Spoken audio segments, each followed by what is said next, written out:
Super good now. Hello, everyone, and welcome to Dirty 20 Gaming's new Sunday night game, Stars Without Number. Tonight, we start our first episode, The Frying Pan.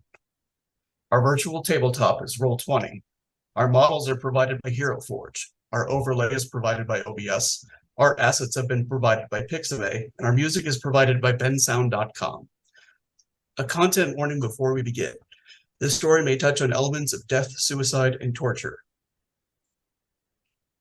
535 years ago, the greatest empire in human history collapsed overnight.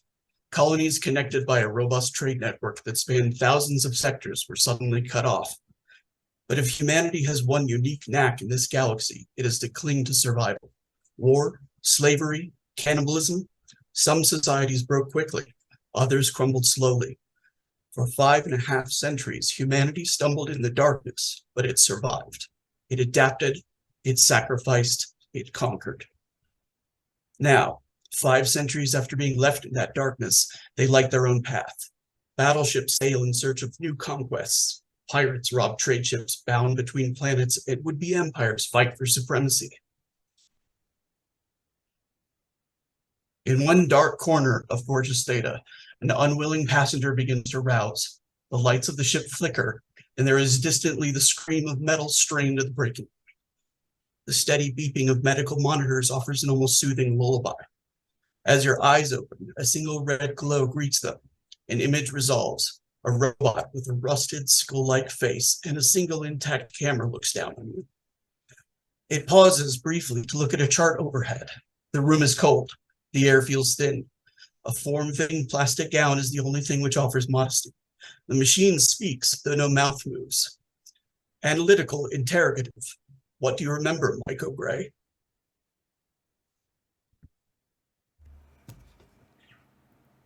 So Maiko is on a cold floor, and the first thing she remembers is that she was on a warm floor. She had been working with a model that she had been sort of learning on. She's been a tinkerer for a long time, and she's read so many books. You guys, so many.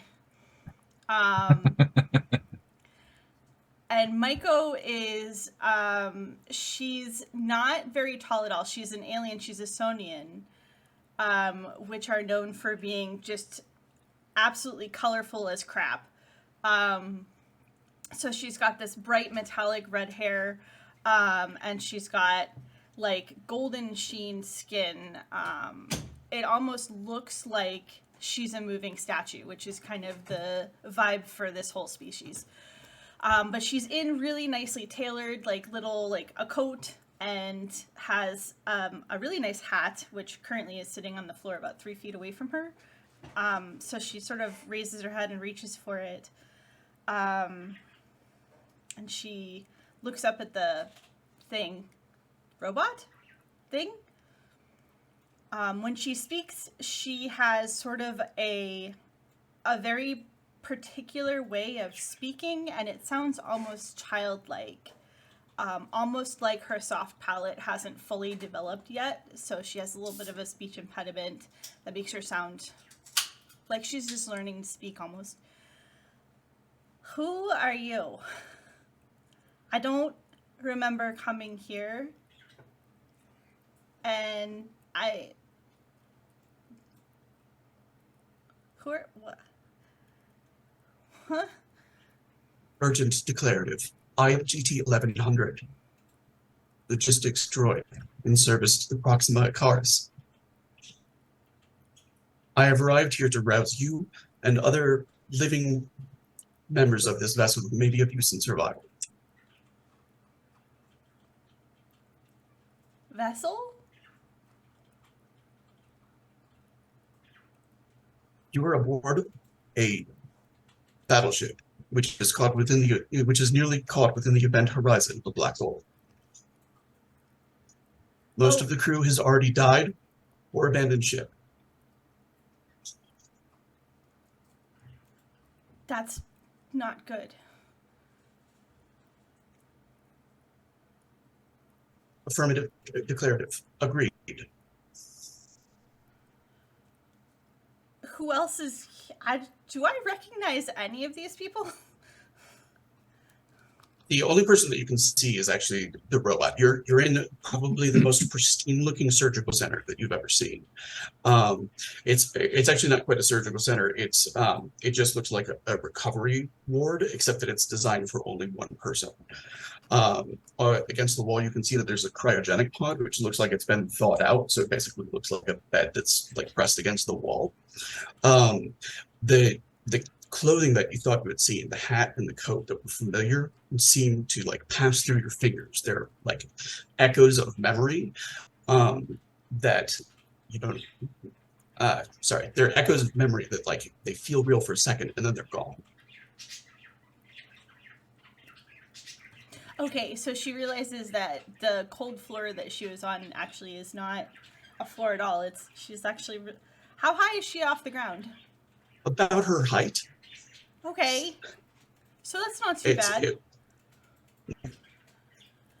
The robot that she is with is easily twice her height.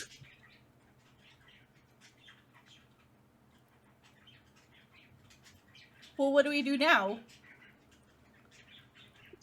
Optimal suggestion. We split up and work to free the remaining living members of this ship as quickly as possible to optimize survival.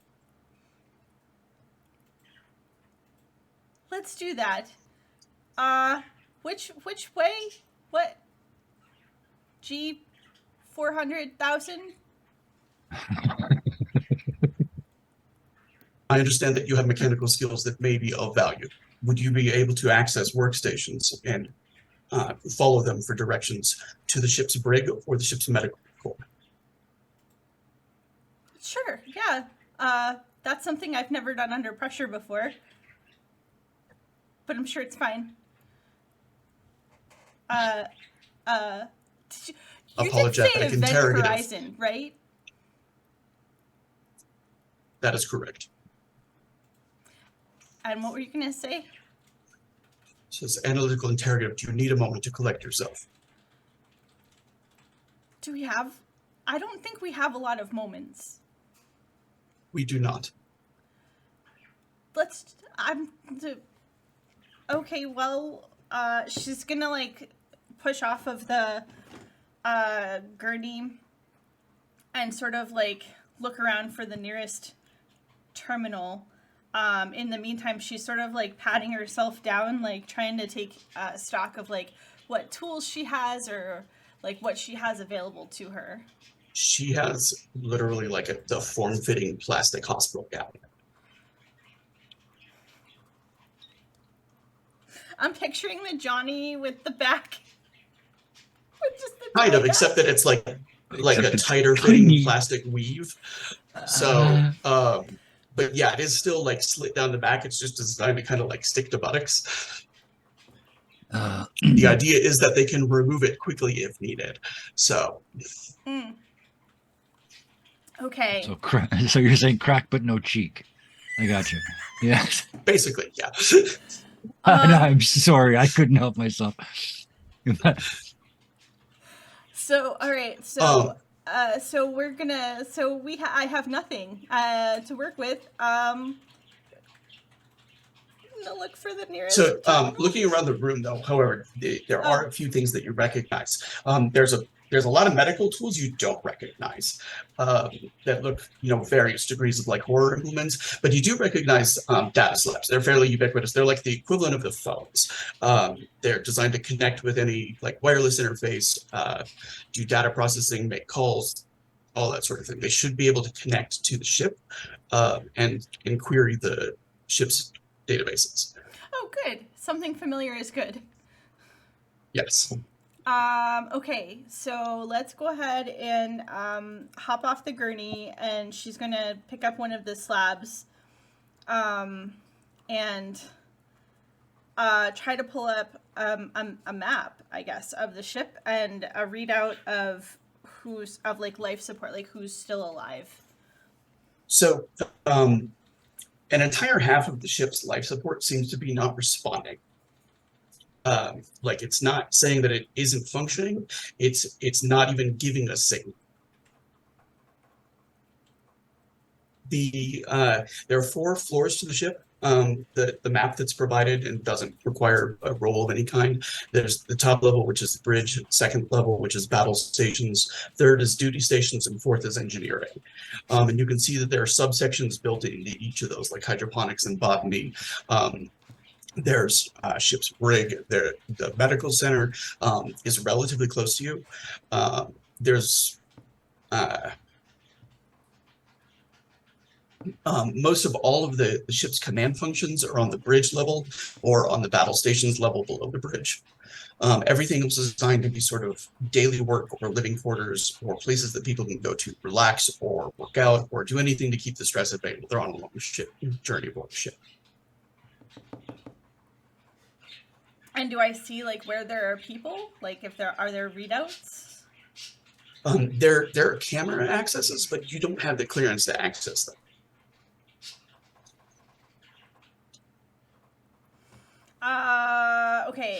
Okay. The map functions and everything like that seems to be designed to orient new people aboard the ship. You also get that the ship is named, the full ship's name is Santísima Trinidad y Nuestra Señora del Buen Fin. Wow. Okay.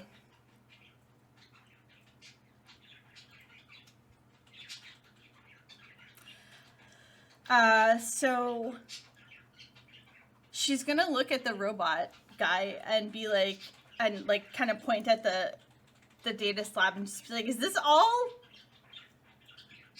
I need more than that. I can't work with this. It says, I have information that was taken before arriving aboard the ship that could be cross-referenced. One of the members of the ship that was living was located within the ship's brig. There is another possibility that may have survived in the admiral's quarters, and 2 members that were in the like medical cut him system. Off. There's no time for that. Is there anybody that can fly? I can fly. This ship? I can pilot any vessel, but this one lacks an engine. How are we supposed to get away from? Okay, all right. Anyway, is there anybody? There are also 2 members of the ship that were scheduled for vivisection that may be in various states of distress. Okay, let's start there. Could have led with that. Did you say vivisection? Yes. Yes, let's go there. Let's go there now. Okay, so after finding yourself on the mapping system, it's fairly easy to see that you are in what is 1/3 of the entire medical wing. The surgical wings, where presumably something like a vivisection would be taking place, appear to be relatively adjacent to the aft of you. What's an aft? The ship, a fore and an aft, front and back, right. a port and a starboard. Okay. So let's go that way.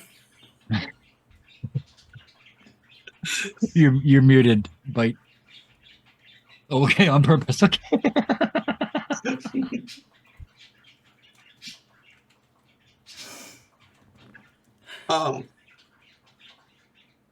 So leaving the lab, this entire ship is, you were somebody who has seen quite a bit of wealth in your time. This is on another level. There are like gold fixtures. The floor is like hardwood, like a facsimile hardwood. There's a lot of sort of obsidian and religious accoutrements that are in various places, and oftentimes kind of denoting something like they might be protecting a fire extinguisher.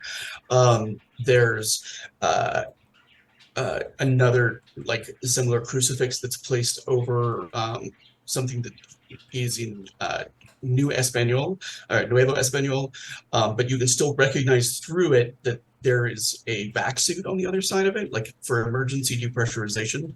The other thing is, even you come out, there's multiple other rooms, but every single airlock has slammed down around this.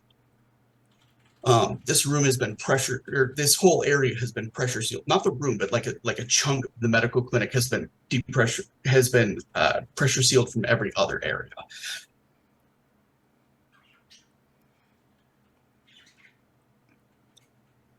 There are emergency tools and emergency access things that you'll be able to acquire along the way, like basically your basic tools of using your fix skill. Okay. So the first thing I'm going to look for is something sharp. Like, is there like a fire axe with like the picky back part or something like that?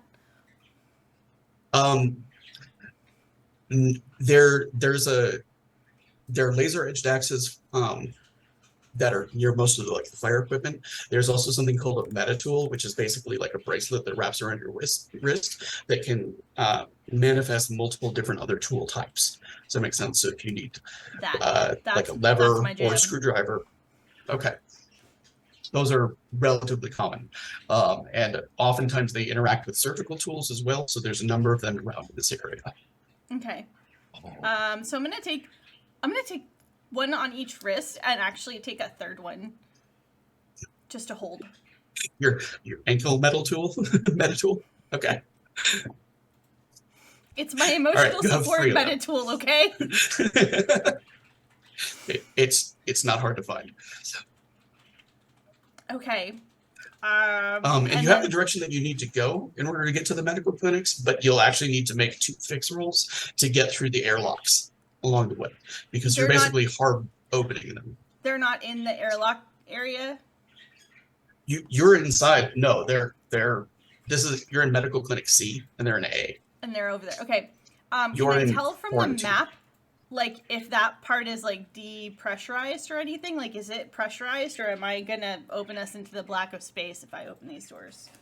No, there are windows, but they're about a foot up, like above your head level. Okay. Okay. Like each of the airlocks has a small window so you can look into the next area. They're designed for human height, though. G6, can you give me a boost, like, so I can look through the windows? It moves over and picks you up uppies. Without correcting its name. Uppies. Uppies.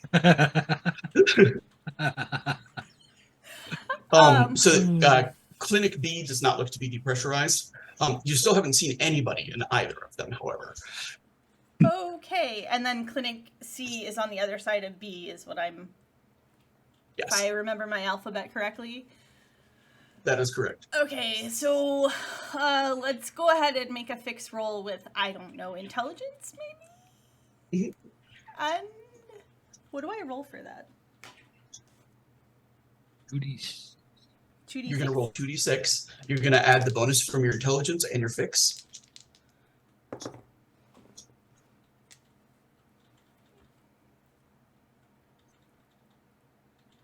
$11. Yeah. So I'm not going to require you to make any more airlock opening doors. But you have figured out the method. Turns out the password was password. And so unless it is like a high security airlock door, you're good to go. Okay, cool. So I'm gonna try to open it while also still being held aloft, and if that doesn't work, I'm gonna be like, okay, all right, put me down. And open it. Yeah, you'll be able to. They're tamper-proof panels that you tamper with. Get inside. After that, it's a simple matter of recognizing the wiring and what wire to pull, and then it like slams back up. Okay, all right. So we got through that one. I am once again going to ask Robo Butler for like a lift, so I can check to see if the other one is depressurized, and then if not, we're gonna open the way to C.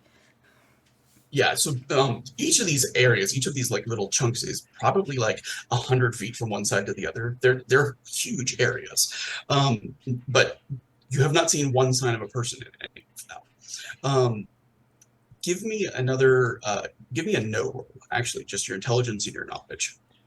This is not creepy at all. What do I roll for that? 2d6 again? 2d6 plus your intelligence plus no.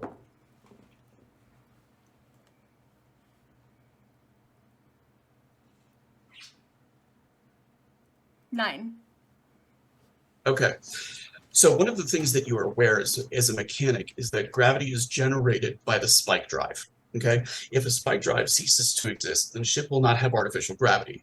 You have gravity.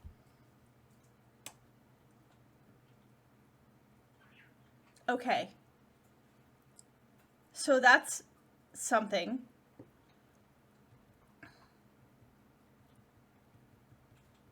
All right.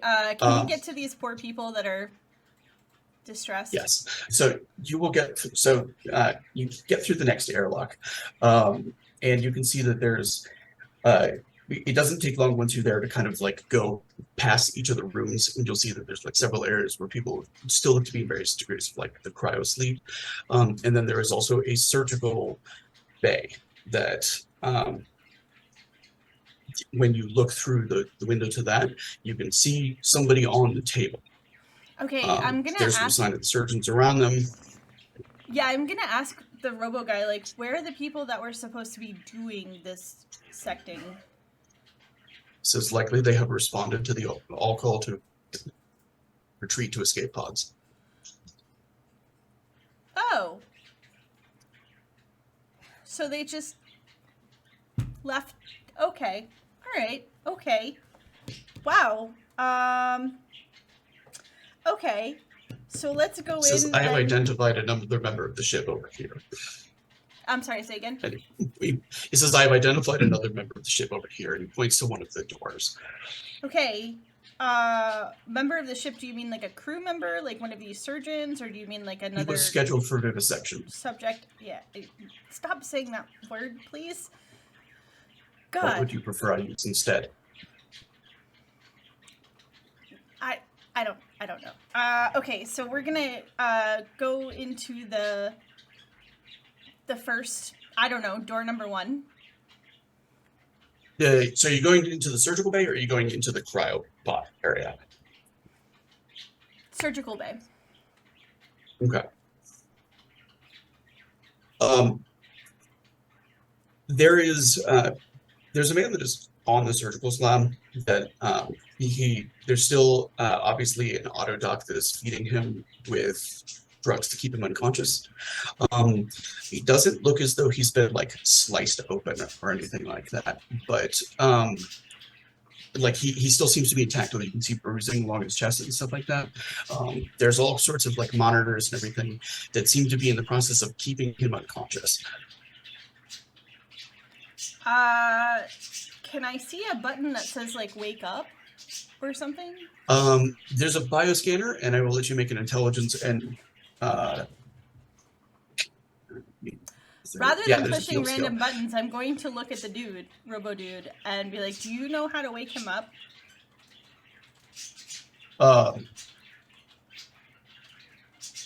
He says, I am not a physician. No shit. But do you know how to work the bioscanner so that I don't kill this person instead of waking them up? He says he like picks up the bioscanner and he pushes a few buttons on it. He says, I believe he says that extensive time in a healing pod will be necessary before this one can be awoken. He says waking him now would cause, says, acute cardiac stress. See, that's why I asked you.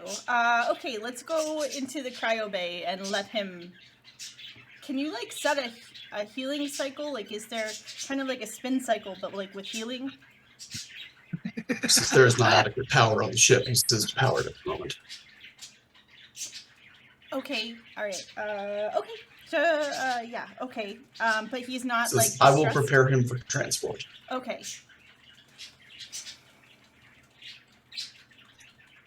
Isn't there like somebody more leadery that you could have woken up first? Is there somebody that's more leadery? Says, I woke up the one capable of getting past the airlocks.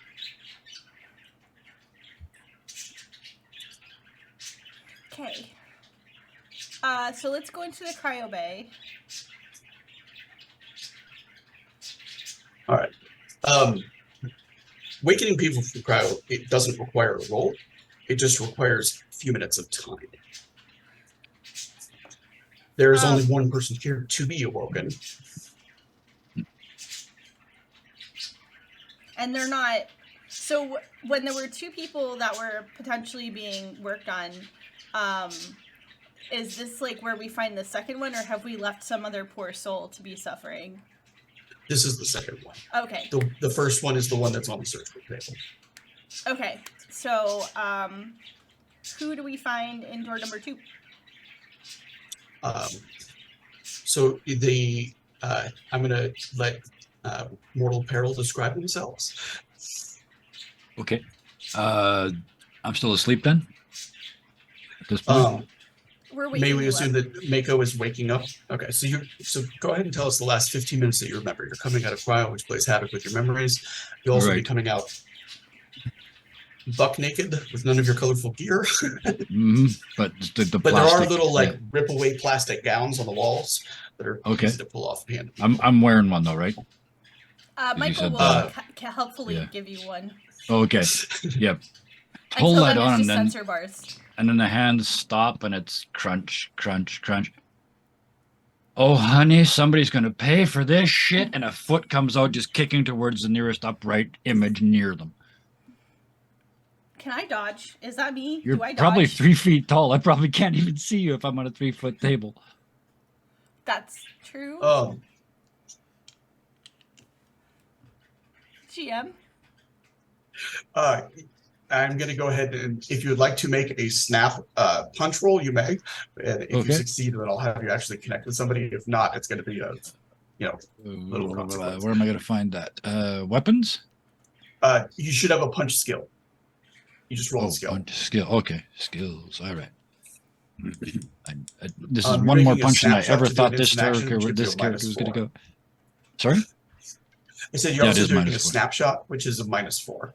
Okay, on top of I'm unskilled at this anyway. Probably going to hurt myself here. Better you than me. Strength, dex, which are we using? I would suggest probably dexterity for this character. Yeah. -1. There we go. All right. The robot actually just sort of moves between you and Mako. And so there's a clang and a kind of satisfying sense of having connected with something solid. Yeah. And no visible reaction from the robot. It's okay. Pop up to the sitting position, make sure everything's covered. Look down at you. What you see is very dark skin, very minimal eyebrows, shaved head, very smooth, polished, well-maintained complexion. And they're looking down at you like they've never seen a you before, ever. Like you could tell there's just no filter, right? And like, oh, honey, I could put you on a quilt and make $1 million. Oh, where the hell are we? On a ship.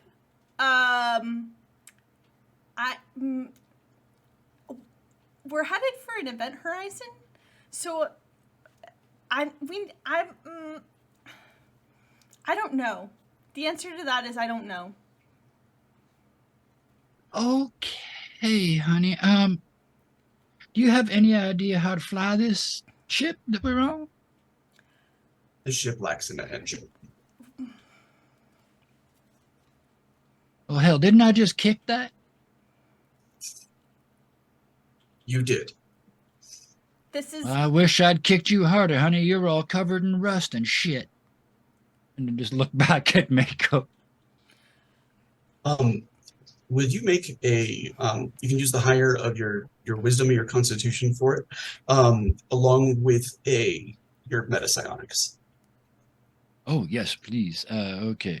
So level 1, that's a psionics. Just a regular metapsionics roll rather than the specific ones underneath it. I believe those are abilities, not skills. The metapsionics should represent the actual skill. Oh, okay. Yeah. I went to the skills thing. So yeah, metapsionics plus intelligence 12. Okay. You, as soon as your mind is clear and you can feel the rampant use of psychics in this area, like Oh, shit. Okay. there's been a large amount of psychic activity that's been happening here. Do you have a Within pre-described smell and or visual for psionics, or all of it is going to come to you as there's 5 different schools. So if it's however your character is going to filter it. Okay. Does that make sense? Yeah, So if you have a filter absolutely. for them, that's fine. If you would like to do some interrogative to kind of get a better sense of what happened, then I will let you do that. That's well within the purview of what you do. Sure thing. So yeah, the smell that the feeling, because it says you smell and see it. The smell is like honey, so faint honey, like honey used to be here. And there's also just like a hint of a shimmer, like there was a shimmer that used to be here too, but it's gone as well. And it just right away as that stopped. Eeny, meeny, miny, mo. Where the hell did that psionic go? And I would, like to make a roll. What is it? There are 2 psionic disciplines that were in use here by 2 different psionics. Okay. Can I see either of them visually? No, you said there's nobody in line of sight. But, Okay. but you can. So I can't. You can, if you see the victim of them, Yes. do the directional sense. Right. So I spin down and look at Mako. Are they the victim of this? No. And can I tell if I am? Is that a test? Is that something? No, you can't tell that. Okay. That makes sense. Yeah. How do you? You would have been measure it? able to when it was happening. Yeah. But How do you tell the meter stick if you only got a meter stick to measure it with? Yeah. Okay. So it's not them. Not a word out loud, but so I guess we best get about finding somebody that can fix this ship so we can get the hell out of this horizon. Well, I can work at the engine. I don't. So, GM, when you say there's a spike drive, is that not a sort of engine? Because Robo-Man has been saying this ship lacks an engine, and so I'm trying. The spike drive is a kind of engine, and yet ship has gravity, even though he says that it does not. It does not possess such an engine. Okay. So I'm gonna check out. I want to check out the engine situation. But I think there are more people that need to be woken up. So we could probably use all the help we can get at this point. Oh, absolutely. I'm real good with people. But first, I got to find some clothes. I'm going nowhere in this. Did you know you can see your... in the mirror, I can see part of your backside. Higher priorities right now. I have some like the back of your neck? If you could just wake people up, that would be great. Mm-hmm. Yeah. And you're gonna go fix this little old ship of ours? Yeah. Yeah. It'll be fine. All right. Mm-hmm. Let's do that then. Mm-hmm. So as you guys are emerging out of the cryo room, you are near to the surgical suite, and you can feel that psychic sense is definitely coming from the surgical suite. One second. Do you know how to use... Go ahead. Oh, sorry, I didn't mean to interrupt you. It's okay. The other thing that you'll see, they're not exactly closed, but you do see that they're the emergency vac suits that are in the area. That they're probably the closest thing you're going to find to close in the area, unless you want to go start raiding people's private rooms. Oh, you didn't say there were private rooms. Of course I'm going to try and raid it. Yes. Yeah. Well, there's not Yeah. any immediately adjacent. Oh, okay. There's no barracks in this area. Right. This is entirely like a work area. Okay. Well, in that case, you said there's a whole roll of these things. So I pull off several of them and put together an ensemble. You said they're sticky. So yeah, fold one up and make a little strappy thing and another. Yeah. I'll make an ensemble out of these clingy clothes. It covers everything. And then Maiko's Yeah. gonna take one and put it on her back so that it covers the back Yeah. as well as the front. Fair enough. And she's also going to offer one of the. Do you know how to use one of these tools? And she's holding up one of the multi-tools, medical things, the wrist tool. Would I? Meta tool. The meta tool? Do you have the fix skill? Oh, actually, I do. For reasons. Fabulous. No, I don't. Pardon me. No, I used to. I don't anymore. No, sorry. Oh, That was a different idea. It's Forgot repair about I it. took. Right. I switched. So yeah. so that's Oh, a no. no. What the hell was it? No, I don't. Okay.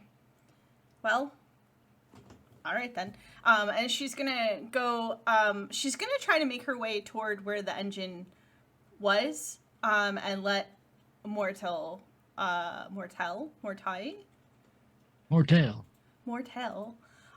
Just think of it as if you are in Mortel Peril.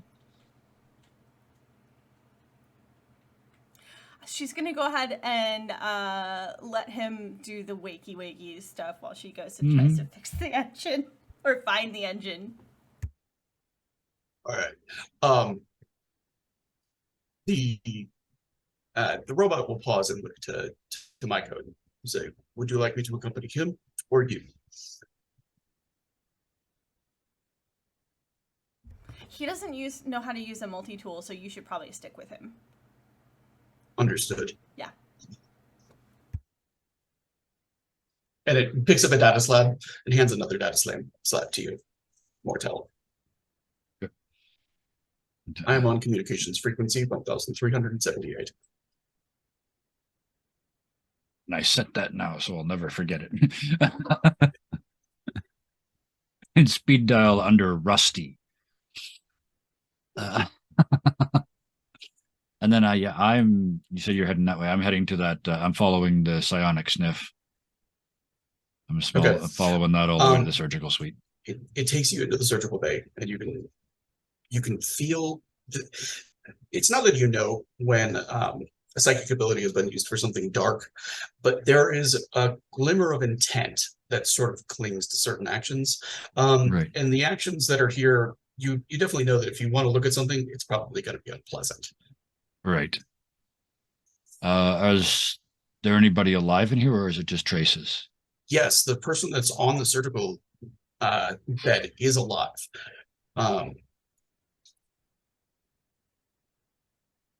So walk over and look down. Hey, thanks for the raid, guys. They are also the Marks. victim, by the way. Yes, of yeah. The psychic abilities. Exactly. Yeah, that's why I applaud, because it's the first time they've done this. It's going to be ugly.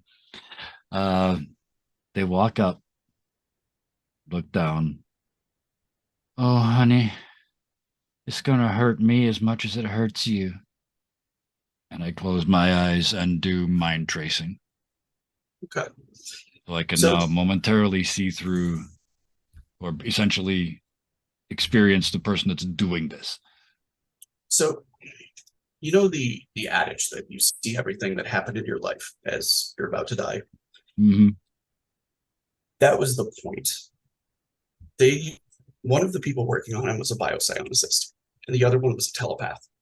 And the two of them were working together to record everything that the person had experienced by forcing him to exist in a near-death state for hours. So he has been in various states of agony inflicted by the biopsionic in order to keep his body in a state of shock that makes it believe that it's about to die, so the telepath can glean as much as possible. Both of those people are still alive. They are very distant, but they're inside of the system to beneath you, but like kilometers away. Sure. Can I sort of not mark them, but sort of, do they smell different? I guess would be the way I put it. If I wanted to use a sense, I'm going to that say that once you've identified somebody as having, then you'll be able to remember them. Yeah, if I get close to them, okay, just like, lock those two in, look down. I have zero medical skills and I'm not telepathic. Is there anything I can do for this person? I will let you make a metapsionic roll because you are just coming out of part of the mind of a biopsionic and Sure. a telepath who are both familiar with the medical equipment in this. So I will let you make a metapsionic roll this once as a substitute for a heal roll. Sure. Then I blew it 6. For the purposes, you will be able to safely get him to a cryo bay, and that's Okay. it. Like, and seal him back up. Yeah. Yeah. And that's Turn- so out of game. That's Gerard, who's the 5th person. Yes. Does that make sense? Oh, So okay. Gotcha. He's not gonna come out of cryo until he's here to join us. Perfect. That makes perfect sense. So yeah, get him stabilized as much as I can. Get him on a gurney. Push him down the hall. Look at the robot and say, Yeah, the robot naturally assists with the gurney. Yeah, the gurneys I'm like float. yeah. They have their own power system. Yeah, So- that makes sense. I look at the robot and I say, I assume you're programmed with the ability to put people in save your ass mode. I am unfamiliar with your vernacular. And I'm poking them in the container. All right, honey, where's the start button? I believe the cryopod is activated the moment they begin to turn icy like that. All right, then. You know, they don't look so good in blue. And I turn around, start looking for more people. There is nobody else on this floor. But the data slab does have other people identified as to be found. Does that make sense? Yeah. One of them is located on the next floor up, which is the battle station, or the battle stations. And then the last one is at the very top floor and is marked as being inside of the Admiral's tower. I'll go one floor, I'll find a flight of stairs and go up one floor. Because I'm assuming this entire ship is strange to us, right? Like the last thing I remember, I was being incredibly, I didn't ever mention what I was doing. I was being incredibly rude to a group of people in a bar. That was the last thing I remember. So yeah, find a flight of stairs, go up one and lean out. Just before I lean out into the hallway, real quiet, you hear, come out, wherever you are. I always wanted to say that. And I poke my head out and look up and down the hall. You see room after room after room. Like there's personal suites, there's barracks rooms, you walk past like an agricultural, like horticultural room, where you can already see that there's like ice creeping up the sides of the plants. Your ensemble is keeping you temperate but not warm. You're already losing feeling in your like fingers and toes. Oh yeah. We're just hitting rooms. At this point, it's eclectic. That's all we're going for. Just as long as nothing matches. It's warm. That's the look. The mapping system leads you to the elevator, which leads upwards, which is actually an array of elevators. It's like 4 on each side and cargo lifts behind, so they could move everything through this sort of central spoke in the middle of the ship. Okay, And as you it's got like glass walls on all sides, or not glass, but plexiglass, so you can see out. And as you step inside and turn and you look out the port side, the entire port side of the ship is gone. It's just like smoking metal. There's in every single sort of like chunk of the ship that you had been to, every like major section had been airlock sealed off and depressurized. And you're guessing that most of them have what power and heat they do by virtue of battery systems and by virtue of people getting to escape pods. But with that much of the ship gone, likelihood of getting this thing to fly again is minimal. Right. It's also, as you're looking out, that you can kind of see, do you know the corona around a singularity? Do you know what I'm talking about, that they've seen through telescopes?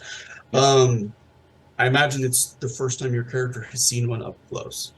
Yeah, I imagine it looks like a ring of fire. Yeah. It looks like a ring of fire surrounding a well of blackness, and right now it looks like you're floating at the very top of the well. But you can see most of the ship is pulling down towards it, and you can also see like hundreds of escape pods that are caught in it that are being pulled slowly towards it. And you realize when you felt those psychics going downwards, they're down. Okay, they're done. Okay, it also means, we're not getting, because my next sentence was going to be, where are the escape pods? And I was going to leave, and that was going to be really uncomfortable. But now I don't do that because they're all going to die after I can leave. So awkward. Yeah. Are either of the people that are still asleep on the way to find the spike drive, like where I would try to maybe find a spike drive? Siosa? The spike drive would be in engineering, and no, neither of them were in that direction. Okay. I'll pop off and try and find somebody else. You go ahead. Yeah. Or we'll start one of the others or whatever you'd like to do. All right. Yeah, no, let's go wake up somebody, you go wake up somebody else. Okay. All right. So you're headed down a level to engineering, and you're headed up a level to I'm the heading for battle the next stations. body. Yep.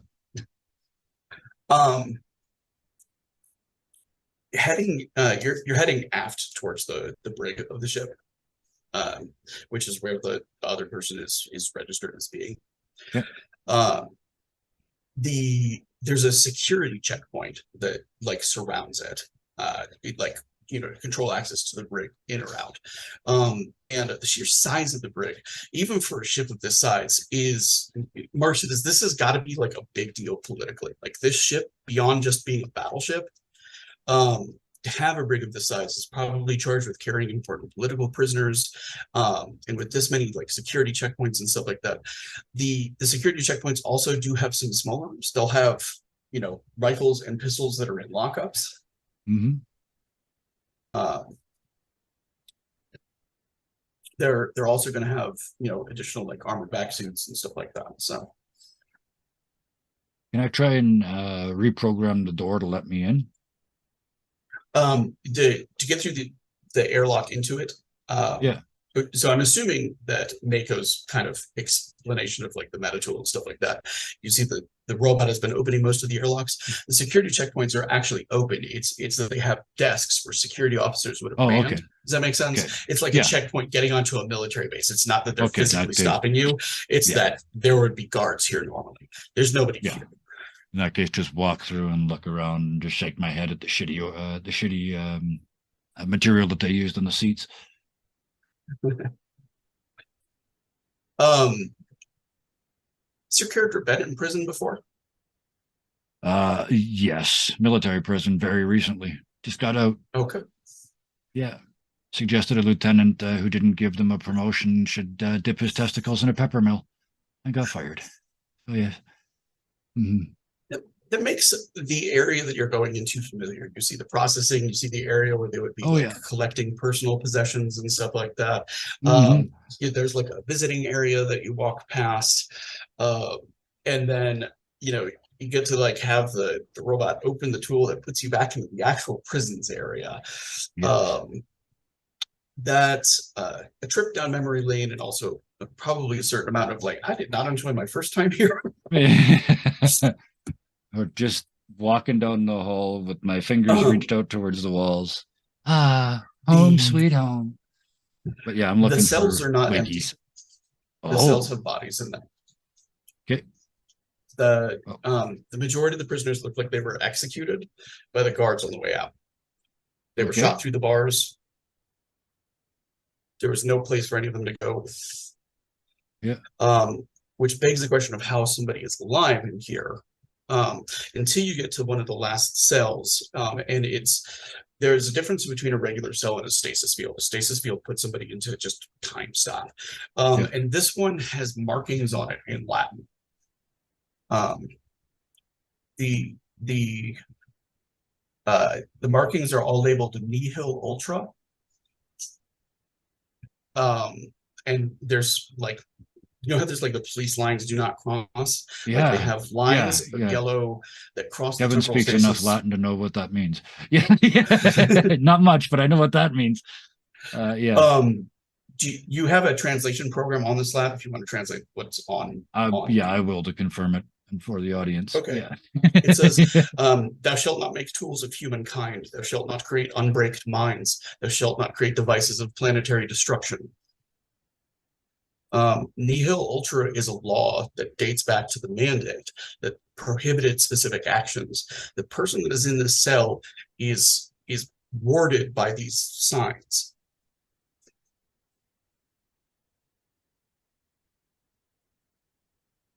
On the other hand, it's fairly easy to turn off. There's literally like a switch on the side. And can I see the person? Like, is there they're in the stasis field? I imagine I'm just sort of hovering in a tube of flickery light, sort of thing. It's actually looks like a cell that they pushed him into and then turned on. It was kind of like Okay, and caught just in motion. in the front. Okay. But Booker, if you'd like to describe yourself in the last 15 minutes that you remember. I was hunting and spooning my very, very heavy sniper rifle. And I was waiting. I heard a crunch.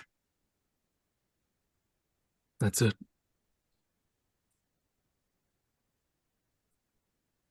All right. Would you Back physically and describe forth yourself? Or Yes, absolutely.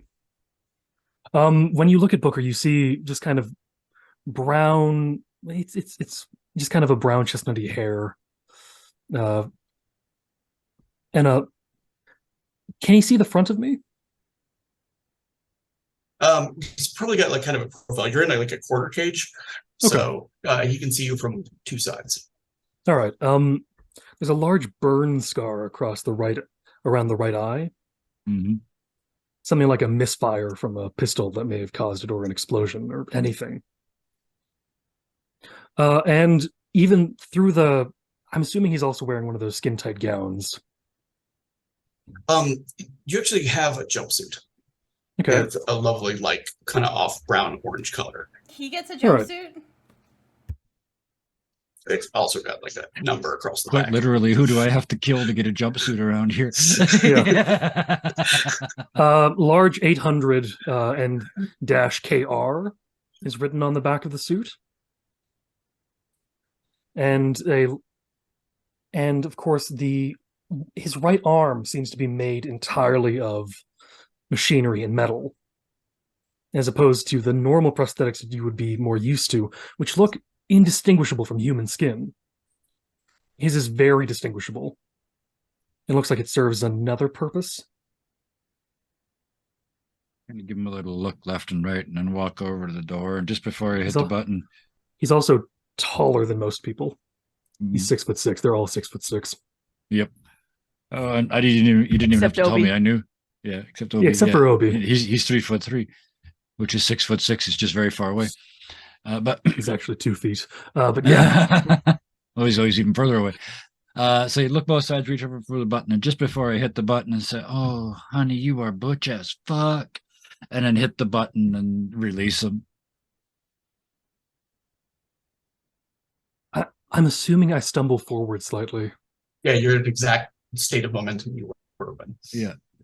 Yeah. Step to the side and let you stumble out of the room. We're all gonna die, so don't kill me, honey. Let's go. I turned to look at you, and previously the eyes were closed and you couldn't see what his eyes look like. They are just bright yellow, almost kind of a mechanical looking irises, but still like from a distance would look human. Sure. Yeah. Are you coming, honey, or not? Is the cell door open? Yes. There's not actually a door on your cell. There were the things that were like barricading it, but like the stasis field was sort of the perimeter of it. Okay. You don't need bars when you can't move. It also discourages guards from trying to do anything because they know that if they stick their arm inside. Yeah. Yep. Why am I here? And why are we about to die? First answer, don't know, don't care. Second answer, big shiny thing in the sky gonna suck us all down and kill us. Black hole, event horizon, yada yada yada, die. Are you coming? Yes, I just want to know, where's my gun? Honey, if I knew where your shit was, do you think I'd still be dressed like this? Point taken. Your outfit is not aesthetically pleasing. I was going to tell you not to finish that sentence, and now I don't care if they're following or not. I just turn around and walk out. I'm looking at the monitor, looking for another body. The robot kind of points and says, "There are firearms and security checkpoints outside." I'll look for mine. No. My weapon isn't the greatest in the world. It's just a tribute. Nope. It doesn't look like there's any sign of your firearm here. I'm going to grab the nearest thing to a sniper rifle I can and just It's just an assault rifle. Well, I can put that on semi-automatic. You're Let's go. infantry now, son. But I didn't say that. That was tell because it was And a information. pistol. Yeah. But then just starts moving along. Very quickly, I want to sniff and see if the two that were below us are gone yet. No. Yeah, they're still falling. That brings on a They're grin. gonna be falling for months. Perfect. Oh, that big grin, like big sort of cat just saw a mouse that's drugged up kind of grin. Like this is going to be easy and fun. And then, yeah, go looking for more people. So I have a question about the Event Horizon thing. Isn't it kind of a thing that time kind of slows down close to it, or is that a myth? So my understanding is that the closer you actually approach to the singularity, the longer time becomes in your perspective until it eventually becomes infinite. Yes. But the So, problem is that long before then, they're going to starve, freeze, and or be crushed to death. Yeah. right. And spaghettied out too. Yeah, there's So always the spaghetti factor. So are they just gonna be like falling forever? Like, is that just, or whenever Their they remains die will from be it? falling forever. We're Yeah. talking, even in the world of Stars Without Number, this is still hypothetical because nobody has flown a ship into a singularity and popped out in some other sector. They've just flown into a singularity and never come back. Yeah. All right. I mean, it's a So- singularity, not a wormhole. Different things. So, Micah, you've gotten down to engineering, and it's probably the saddest experience you've ever had. For one thing, there are huge chunks of engine all over, like the kind of mysteries that you would enjoy investigating for weeks. And there are also huge areas where parts of the ship are on fire and parts that are missing. This area is like after the elevator doors open, you have a few minutes there where before you realize that without a vaccine, you are not going to be able to get far here. Parts of it are massively depressurized. There are parts of it that where like small vents of hydrogen fuel on fire are still burning and filling different areas of it, and eating up all of the oxygen. Even Okay. with your durability, it will be unsustainable. So the first thing I'm going to do is going to try to stabilize the space, and then I'm going to go back and get the vac suit I saw. So is there anything in particular that I need to do to put those fires out? Like, I assume there's some sort of fire suppression system, like in the... There are fire suppression systems, and if all of that failed, you could open an airlock door and then close it again until all of the air had been vented out, and then the fire would go out. Okay. So I'm going to work on all of that. That's what I'm working on while Mortel and Booker find the last person. Make a fix roll. It's not actually to stabilize the room, it's to make a vac suit fit your frame. I imagine worst case, you just put on some, not leg extenders, but just like cans of soup you just stand on top of. Stilts. Stilts, or like elevator shoes. What am I using? Which attribute am I adding? Intelligence? Yeah. 14. Yeah. And you made it look stylish. It's mine. It's my suit now. All right. So cutting back to Booker and Mortel, we're heading up to the top floor of the ship. Yes.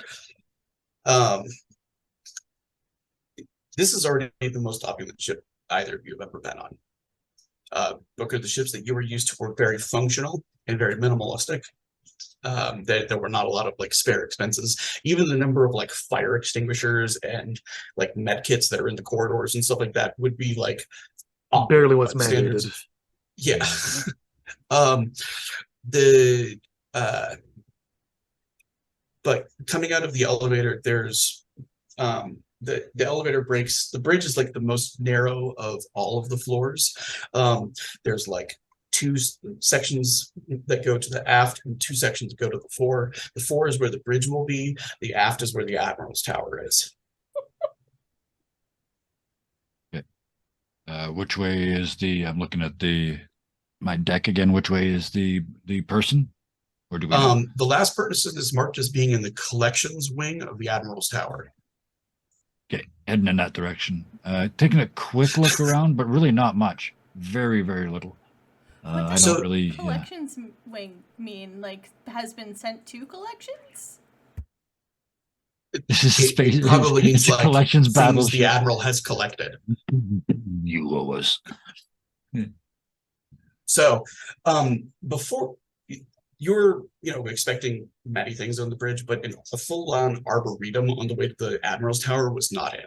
This place has trees and like water that's freezing over, and flowers, and like sandy pathways that wind between the water. It's like a Booker beach hates vacation. every moment of this. Yeah. I'm not going to make I'm not going to make the it's coarse, it's rough, it gets everywhere joke. But what I am going to say is there are too many vantage points Mhm. for someone who does what Booker does. There are. Um, there's a strange sort of visual to the, there's like flowers that are probably taken thousands of credits to develop to grow here. And they're being like rimed with frost. And some of them are already wilting as the oxygen continues to thin. The access into the access into the Admirals is the first high security door that you guys have come across. There's like a lovely foyer with some statues, and the statues are both very attractive teenage women wearing a crown. They're completely like, they're either solid gold or they're gold leaf of a high enough quality that you can't tell the difference at a glance. The actual access to the Admiral's area is gold as well. And Booker recognizes enough of this that this would be an Admiral's suite, right? This is probably not even like a lower Admiral suite. This is like like a 3 or 4 star. Oh, I know. I just Or mean Booker with his usual look when he would go to his commanding officer's barracks, even though they were nicer than his, they were still fairly minimalistic. Yes. Would Booker be able to tell the level of military accommodation associated with this level of lushness? This level of lushness is something that you wouldn't associate with an officer you would normally see in the field. Okay, yeah. This is This is a guy that doesn't fight. Yeah. Yeah, staff officer. I don't even. Yeah, he said So none of that Booker matters is- to Mortel, but yeah. Booker is looking at the girl, trying to discern how old she is, because he's pretty much worked out this is the Admiral's daughter.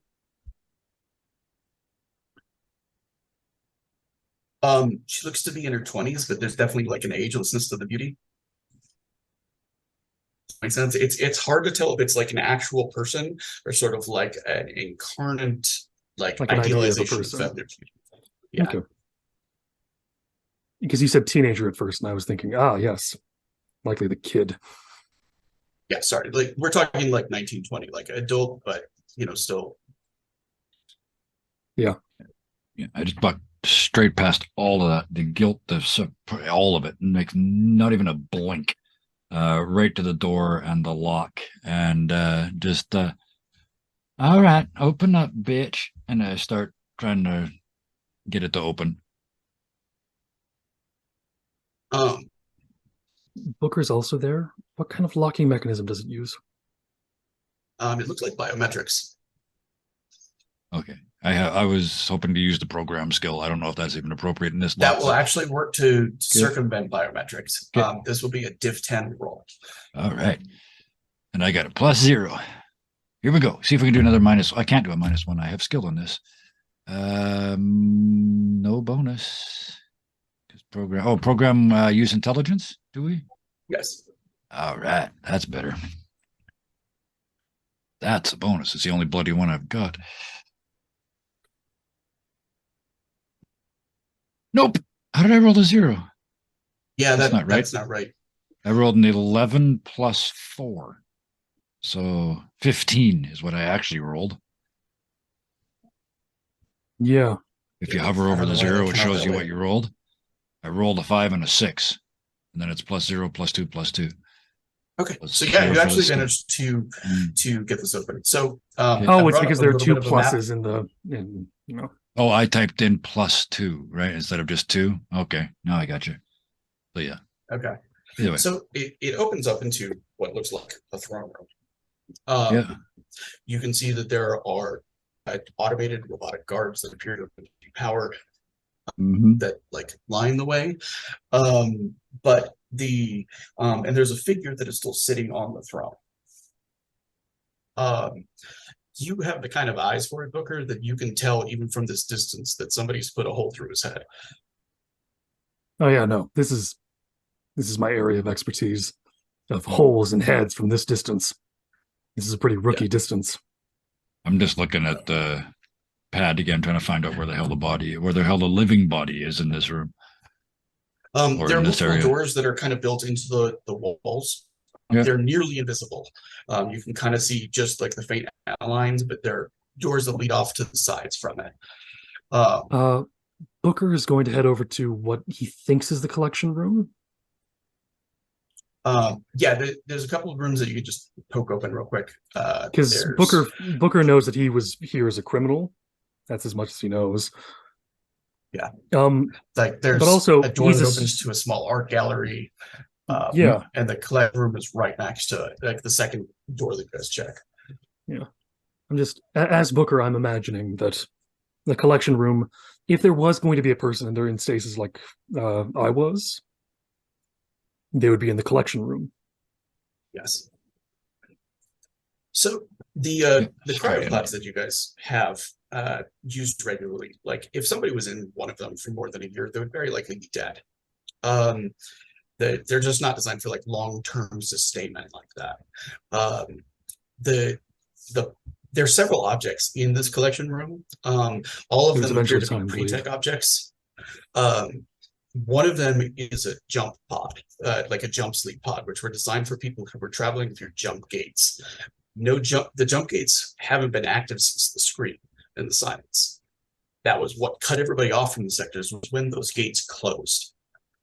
Okay, so because I recognize this, do I also recognize how I would open it? No.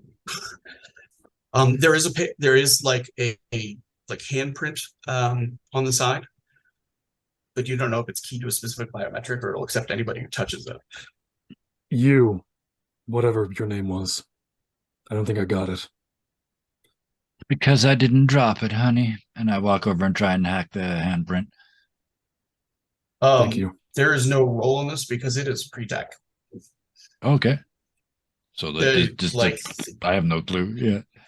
The like completely different programming language than anything you've encountered in your life. Does that make sense? Right. Well, it's actually a little bit more complicated than that. So like there was a mandate era like programming language that after the fall of the mandate became standardized across all worlds. They didn't mess with it. They didn't want to touch it because they wanted to be able to still interact with devices. But the problem is that the devices that were still being made on Earth and everything like that, they weren't adhering to that. They were innovating. So every tech device could potentially have its own OS that was different from everything that most people have been trained on used. Yeah. So I start looking for other ways. I'll look to depower it, look to does worst this look case like it's still in scenario, power? can I break the glass? I mean, it actually looks fairly similar to the stasis field that was on Booker. Okay. The thing is that it's not plugged into anything. There's no sign of a power supply. These things were designed to resist, the complete destruction of the ship that they were in if necessary, so that the people inside could be recovered at a later date. Right. Is it mobile then? Could we move the whole pod? You could.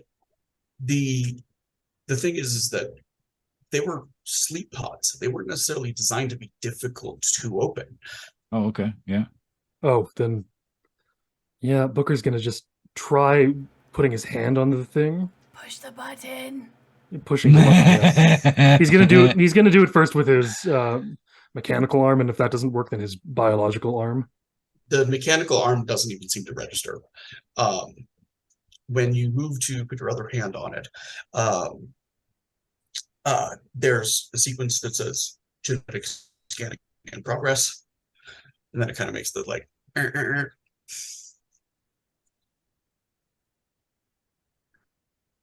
Yeah, I'm definitely not going to work for this.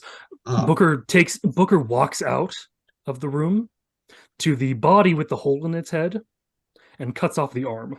No, just cuts off the hand. That's all he needs. It's a little below the elbow. Sort of a hand with a tail. Yeah. Just so that he can still wave with it by holding it like this. The hand, as you're moving to cut it off, you realize that the person who shot this one is the person who he's holding a gun. It's missing one round. I take that gun and I put it on the belt of stuff I've got. The other hand is clutched around something as well. I'm going to pry that open. I know that with this stage, rigor mortis is set in, so I'm breaking fingers off. To my understanding, rigor mortis like sets in and then recedes after a few hours. Yes, that's true. Oh, never you don't mind. have to break fingers. They just Yes. fall Okay, open. great. Yeah. Yeah. I was just hoping I that's could break actually fingers like off. Yeah. Why?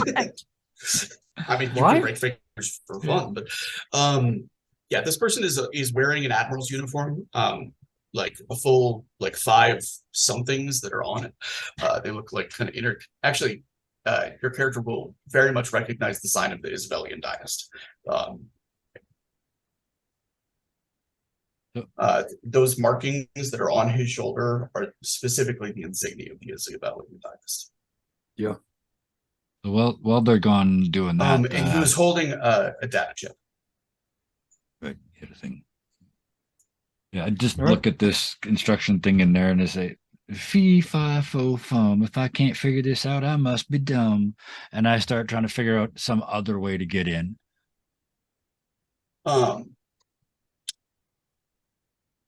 If you had access to something that could cut through pre-tech metals, then it would probably override the jump pods or the jump pods like defenses. A jump pod this intact is probably in this collection by virtue of its rarity. You know, you're talking about an artifact that's like 6 centuries old.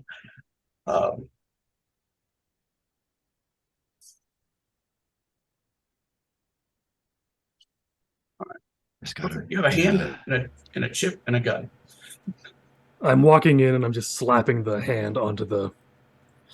And there's no blood really coming out of this because I'm assuming it's all congealed at this point.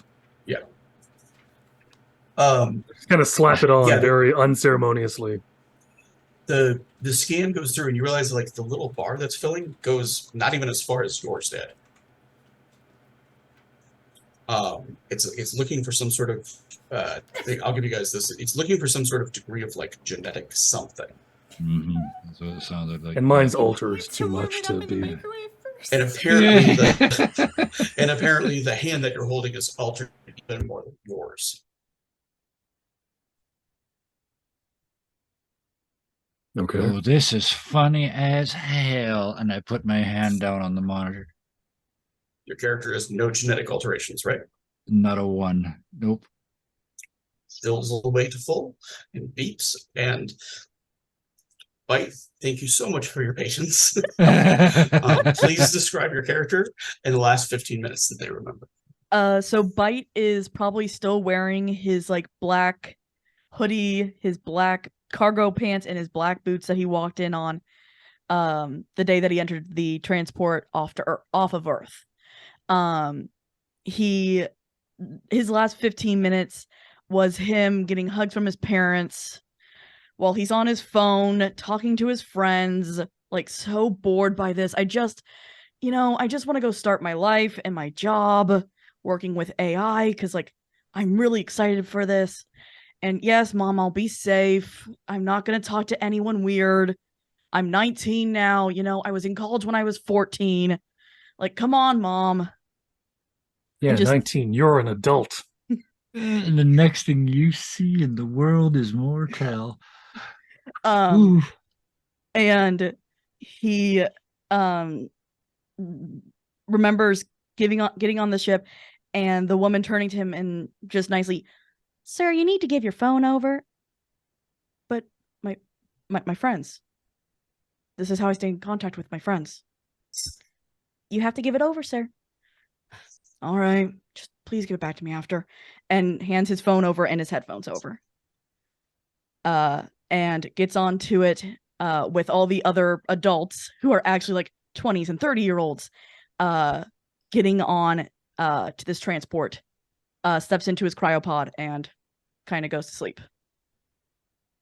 So this is a 19-year-old kid with sandy, dirty blonde hair, wearing all black, and just kind of when he wakes up, he looks to you guys, or doesn't open his eyes. He just goes, they said that it would, feel like a couple minutes, and it really did. Are we there now?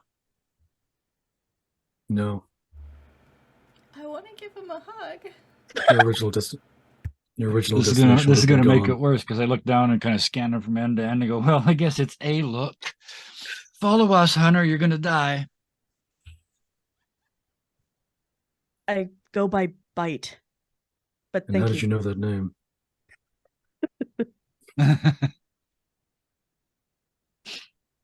He'll just get up and follow, not really asking questions, very confused. Definitely Move out, not soldier. staff, right? Yeah. So, okay, I guess y'all are coming down to the engine room? Yeah, I was just gonna say, I look at the robot. Can we go find that other one? Yes, let's And do so a long I wibble forget wobbly what they time look movie like. Taps thing on his and just data move pad, across. and the image of Michael will appear, and you can see the rusty skull-based robot on the other side of it. Oh, you read Micah, that? the data slab is ringing you. Wait, oh. Can I hear it through the back suit? Yeah, you can actually.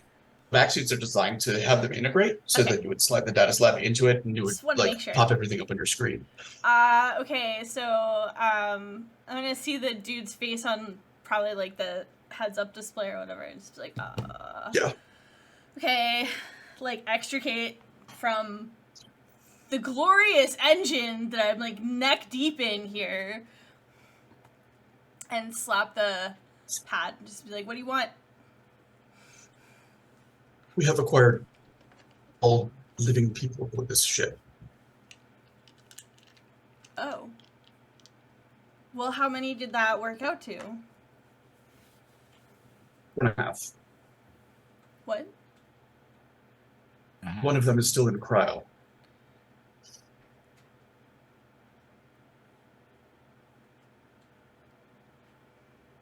Okay. Out of the whole ship?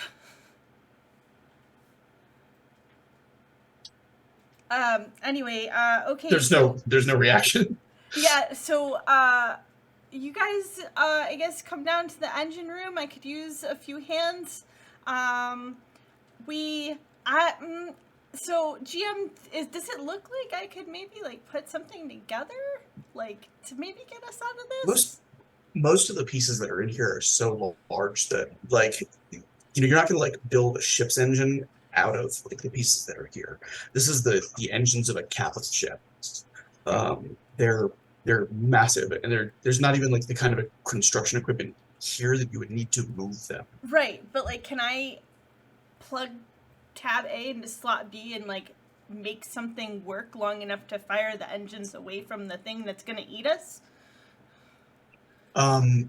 No, because that kind of power comes from the spike drive. You could potentially the batteries that are on the rest of the ship, but it would probably make it so that you couldn't open any other doors or access any other computer consoles or do any other thing on the ship, and it would only buy you a limited time.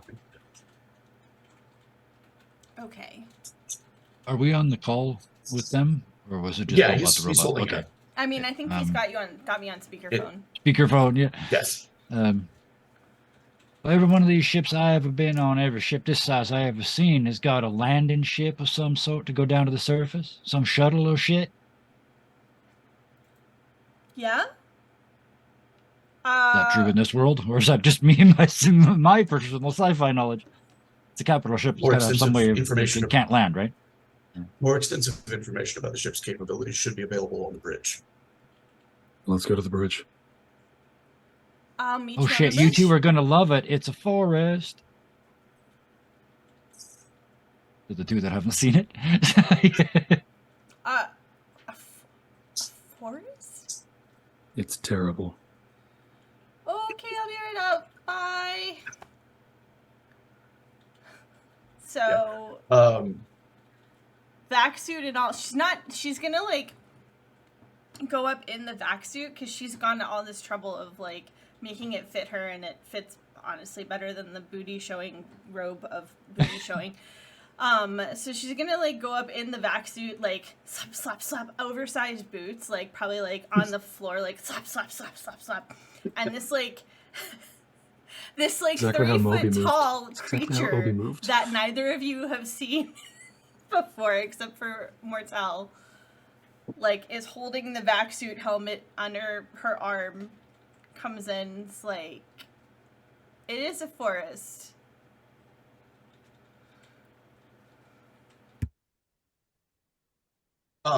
The robot is kind of keeping a close eye on Bite. Like, doesn't seem to be like suspicious or anything like that. It's just kind of remaining near.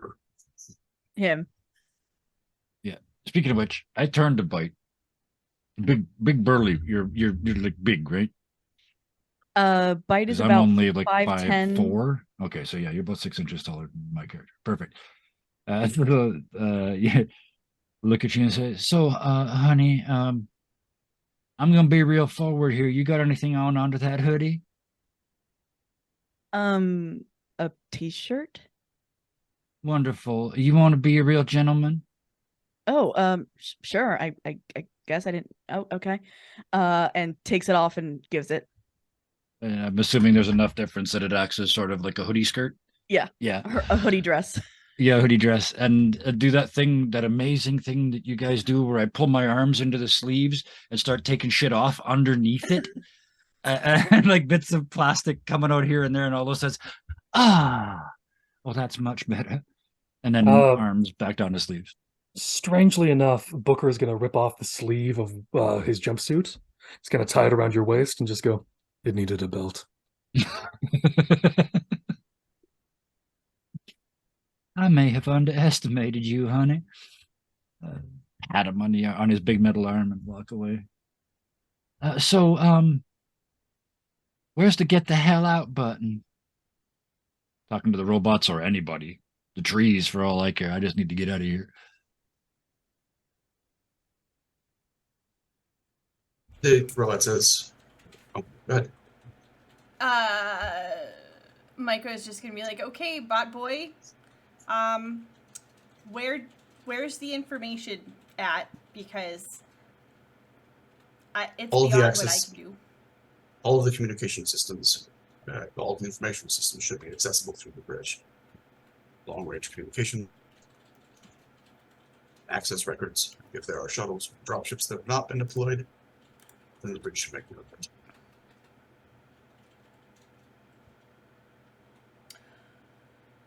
Okay. It is that way. And he points like towards Yeah. the fore of the ship. As we, I assume, start moving towards it, does anyone have any contacts they can message? Someone that might be able to get us out of here. All I have mean- are clients.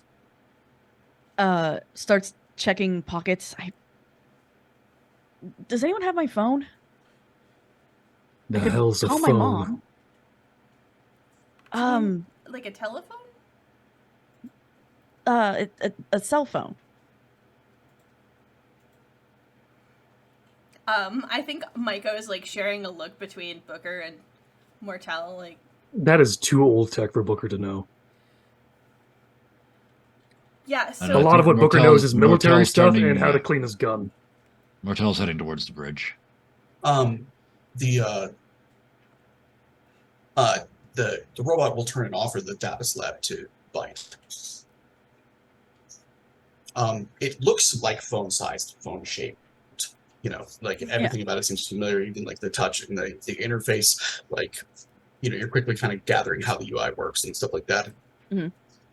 And he'll start trying to find like a messaging app, trying to reach out to either his parents or to any of the AI friends that he used to have.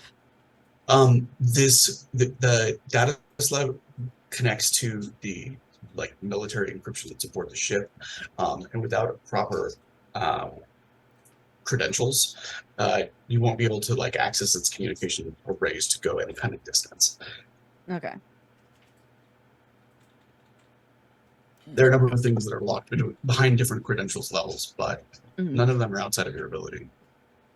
Yeah, he'll start effectively hacking this pad and just getting to what he wants.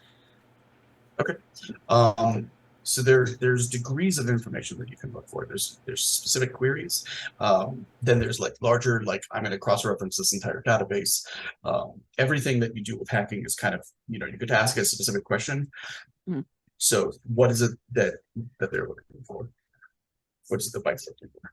He's looking for specifically the AIs. Any Okay. AI that he may have used to talk to. Okay,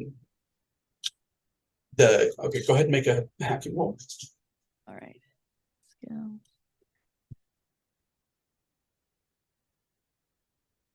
Is hack not a skill? Is it program? Oh, it might be program. Yeah, it's program skill. Yeah, hack is not a skill in this game. Sorry. Okay. Byte has a feat called hack, which uses okay. the program skill. Right. Okay. And hacking is a specific subset of it. So Gotcha. Intelligence work for this one? yes, and I believe because of your hack ability, you should get to roll 3 or 46 and take the best 2, depending on what level you have. Okay. 7 was the first one, and I'll do it again. The 2 of 1. Yeah. Yeah, not good. Program. I think you can actually just change the dice to 4 before rolling it. Oh, okay. That's fine. Just roll those 2. And We'll take the best 2. let's try again. 11. There you go. That's a roll. So it'll actually be 1 more because it'll be 6 plus 2, because you got a 1 and a 6 and a 1 and a 2. So Okay. you got a 12. So yeah, Michael, you're probably the one most technically competent enough to recognize that like hacking to military encryption off of a data slab should be borderline impossible.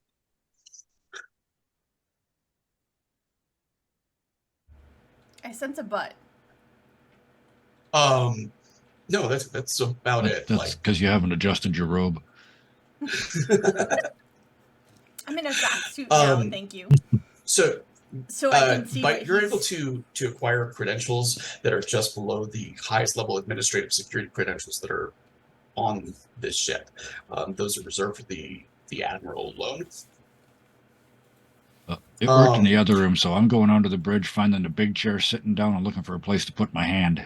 I have a magic hand. I can solve everything, as far as I know.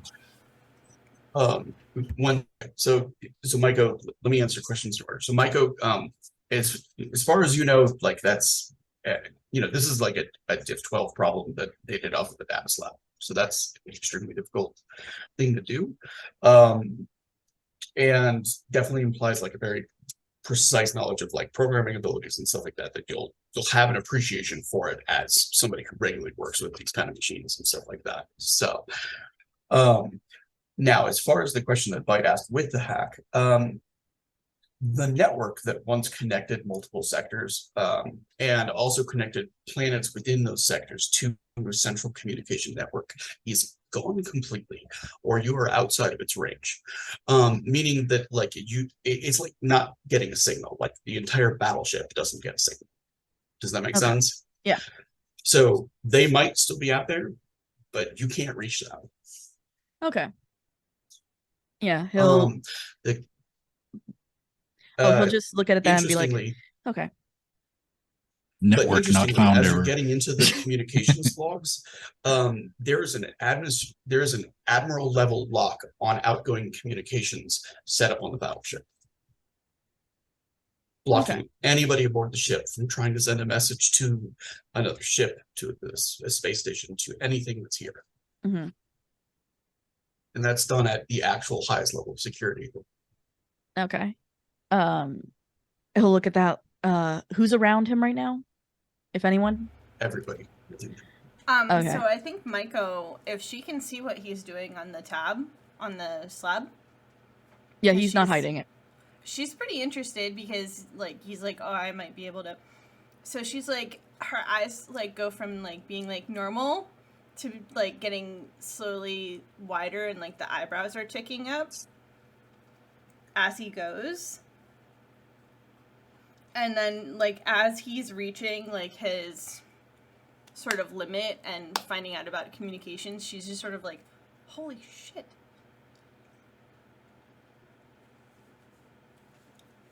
And then whatever Bite has to say after that. If he hears holy shit, he'll go, oh, I'm sorry, did I do something wrong? No. Okay, we gotta talk to someone. There's no way to get anything out. Well, that might be because half the ship is missing. Oh. Yeah, half the ship is missing. And Is it a communications array issue? say again, Booker. Is it a communications array issue? No, there's a lock. The Admiral blocked it from all communications in and out. Or, well, out, I should say. I don't The know Admiral if also shot himself. There's a good chance he was trying to take the ship down with him. Oh. Why would someone do that? There are reasons. What was this ship So you want me to for? say Mortel those reasons? looks like they're going to speak and then shuts up. You want me to say those reasons? No, I'm just saying, what was this ship for? Like, you do something like that if you're worried about something getting in or you're worried about something getting out, and I'm a little concerned now about the out part. You might also be worried that you don't want to take something home with you.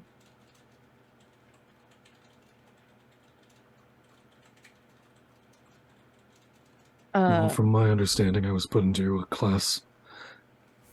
What's a high class criminal rating for this? What would be this Space alliance? felon. Besides just space felon. We'll say person of extreme interest. Well, I was placed under a person. Well, by the way, I was locked up. I was a person of extreme interest. You are a relic of the past, and I don't know about these what? two. You were a P?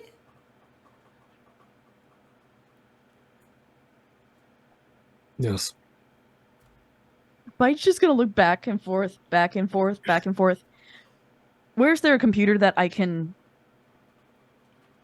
get on? Mortel is sitting in the captain's chair, but the entire bridge is surrounded by different consoles, which will all Yeah. talk and all interact. Maiko is just gonna where like he's- wave her arm, like Yeah. No. I thought it was Mako, like the shark. Maiko. Oh, Mako. The robot speaks and says the ship's rudder will be necessary for escape.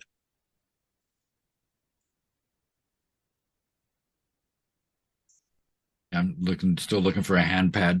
Trying to find a hand pad. There's none on the captain's seat. The captain's seat seems to be like purely ceremonial. You can see multiple stations that are set around it that are like engineering and communications, gunnery.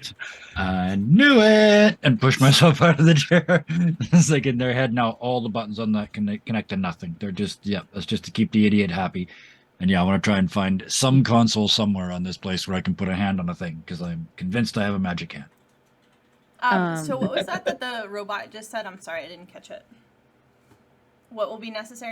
It had made a request of Bite to retrieve the rudder. Okay. How do I do that? The ship's navigation logs over the past year should be adequate. All right. And he's gonna hop on the first closest computer and start looking for that, for the rudder. But also he's going to start looking for reasons why this might be happening. What specifically? Like, are you looking like the reason the ship is in the state that it's in? Looking for reasons why the admiral maybe have closed off communications to the ship. Okay. Nice. There isn't a ready answer to the second one. You are able to find with the level of computer ability that you have. Ship's rudder is secured through security, but you've already breached most of it. And Okay. you've actually got the credentials necessary to be able to download it, but it does require like the information that it's looking for is extensive and large enough that somebody will have to go down to that part of the ship and retrieve it off of the communication circuits. Basically, like you could download it incrementally, but it would take hours. Mhm. Or you can pull a drive out of the navigation system. He'll look to the other ones, basically kind of assessing if they can do it. If they can't, he'll just walk out and head by himself to do it. Maiko is interested in helping Bite pretty much however she can. So, whatever Bite needs, whether she needs to go down there or she needs to stay and like convey information, whatever like he needs, she's just like, let me help you. I mean, Booker is trying still not to die, so The robot will say, in order for us to leave the system safely, we will need to return to Proxima Icarus. In order to do that, we will need to find a shuttle-capable flight. We will need to have the rudder information to track a course and spike drive out of here. And we will need adequate fuel and detection information to locate the Proxima Icarus system. All right. Let's download everything we can, map data from this console, these consoles, and then start looking around for a ship and a rudder. Although I assume you know where the rudder is. I do. I can also get the information off of it. All I have to do is just go grab it. Excellent. All we need to do now is find a ship. Not this one. This one's dying. There is a ship in the system. Does A it ship in work? the system or a ship in the system of the battle station that this is? There is a ship that is in the system. It is in need of repair. It says, but it is repairable. Then I suggest we split off into two. Two go for the rudder and two go to repair the ship. I can repair it, or I can try. I believe I am being unclear. The vessel that I arrived in is still in this system and can be returned to, but we will need a working shuttle in order to return to it. The location of the shuttle on this ship is going to be necessary, at which time we will have to conduct repairs to exit the system. Okay. I think we We gotta understand get that the now. drive, we gotta get to the shuttle, we gotta use the shuttle to get to your ship, and then we gotta use your ship to get out of the system. Is that the out of Yes. character? Is that our order? Okay. That's correct. The other thing that Okay. will need to be done is he was saying a detection lock, which means that you'll have to use the ship sensors to ping where the other ship is, because the shuttle isn't going to have the necessary communications array to find it at that distance. Shuttle. Does that make Then let's sense? steal what we need from this ship. Bite will turn to Maiko. I'm sorry, I don't have your name, but can you stay here and get the information needed on the ship? Yes. Yes. Okay. As long as I know someone is on that, I guess. It's Maiko, and by the way. Bite. Nice to meet you. Nice to meet you too. I just didn't ever expect to meet alien life like this. And he kind of rushes out. I'll follow after Bite. I watch them leave and look over at Maiko and say, I would. Bite, that is.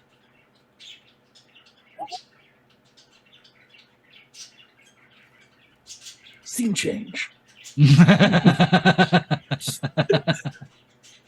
All right, so I'm going to have both Maiko. I'm going to have Maiko make one program roll real quick. And I'm going to have Bite and Booker both make exert rolls. And kind of fast forward things because we're kind of running close to 9. So Yeah. Would I be using dexterity? Could I use dexterity for this, or do you want you may strength? use dexterity, or you may use constitution. Either of you. 10. And what am I using? Intelligence? Intelligence and program. 8. Okay. You said dexterity. Yes. 5. Okay. It's good you I mean, the brought- tracks. The reason is that the communications part is what's considered partially damaged, meaning that it's been depressurized completely. Most of the equipment is still intact, but it requires navigating through the room in a vac suit.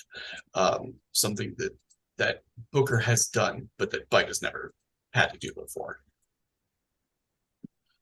Which makes complete sense. So, so from there, I'm gonna kind of move things forward. It's a matter of kind of talking them through it. Like pull this thing, can do it from outside of the room. And then Michael, you're able to find both 2 things. One, the location of a working shuttle that's aboard the ship. There is a shuttle on the aft side on the 2nd floor that has not yet been deployed. And there's another ship that is in system that is large enough to be spaceworthy. That you'll be able to reach over to the shuttle. You get a detection lock on it as to where it is. You can download it, permission to your data slab, and transfer it to a shuttle when you get there.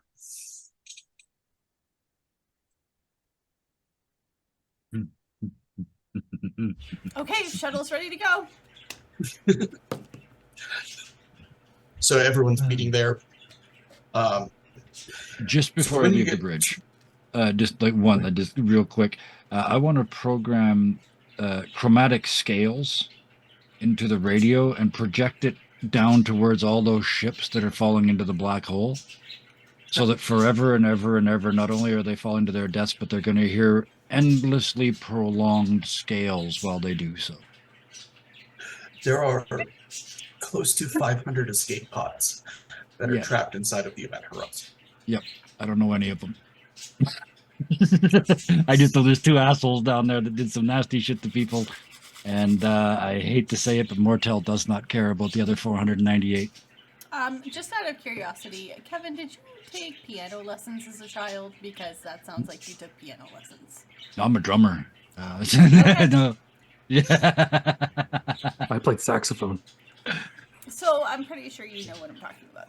Oh yes, I know exactly. Yeah, I couldn't think of a more annoying thing that wasn't copyrighted. Lovely. So the shuttle, as you guys open up the airlock to it, looks like a battleground happened here. This is the first place you guys have seen bodies, and there are bodies everywhere. Wouldn't this be the second, with the prison being the first? There were The dead prison people in wasn't a prison. battle; it was an execution. Yeah. I just mean in terms of bodies. Yeah, this is the first. Sorry, it is the second place you've seen bodies, but this is Booker. You can definitely Booker and Mortel both, since you both experienced frontline battle. You can tell that this is actually where shots fired, cover taken. It looks like there were about 30 different officers trying to get on board a shuttle that could manage 6 or 7. They fought amongst themselves to get out of here. Yes. There's no enemy? Yeah, that's okay. There's nobody except people in Isabellian dynasty uniforms, and most of them look like high-ranking officers. Oh, So much for Semper I've Fi. been waiting for this. Y'all get that started. I'll be there in a minute, and I start looking for bits and pieces of clothes that are not covered in blood. I want some fancy officer clothes with lots of gold braid and like like lieutenant's bars that I haven't earned. Definitely knows how to do that.